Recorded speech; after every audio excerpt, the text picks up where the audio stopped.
L-4 filgħodu il-mexxej Laburista Joseph Muscat żar il-proġett ta' Fort Chambre, proġett li jikkonsisti f'appartamenti u fi żmien li ġej lukanda ta' 5 tilel. Il-proġett imbeda fis-snin 90 taħt it-tmexxija tat-Taljan Roberto Memmo. Dak iż-żmien il-Partit Laburista kien ikkritika l-mod kif ingħata l-post.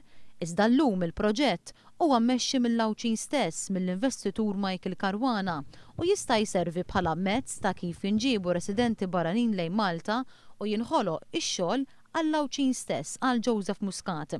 Sostna li l-proġett irid jimxi jitfit mal-iżvilupp tal-port fl-Imġarr fejn iridu jiżdiedu l-irmiġġi. Fl-immedjat priorità ta' gvern ġdid tal-Għawdex għal Joseph Muscat hija l-estensjoni ta' din il-jott marina li tista' toħloq aktar postijiet tax-xogħol. Waqt żjara Fort Chambre, il-mexxej Laburista Joseph Muscat qal li gvern ġdid huwa kommess li jirrevedi il-Permanent Residence Scheme dan bilan li jġib aktar investiment lejn il-Gżira Lawċija. Dwar it-titjib fl-aċċessibilità bejn iż-żewġ gżejjer, il-mexxej Laburista fil-waqt li jirrikonoxxa li tisiru studji dwar it-tunnel qal li hu żgur huwa li għandu jkun hemm servizz effiċjenti bil-helikopter.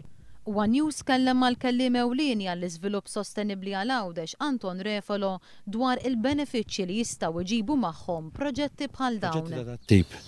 Impenn li nagħmlu lil Għawdex iktar aċċessibbli mhux biss għal Malta imma l-komplement tal-Ewropa, naħseb dan il-mod aħna nżidu x-xogħol u x-xogħol għall-Lawċin ġo Għawdex stess.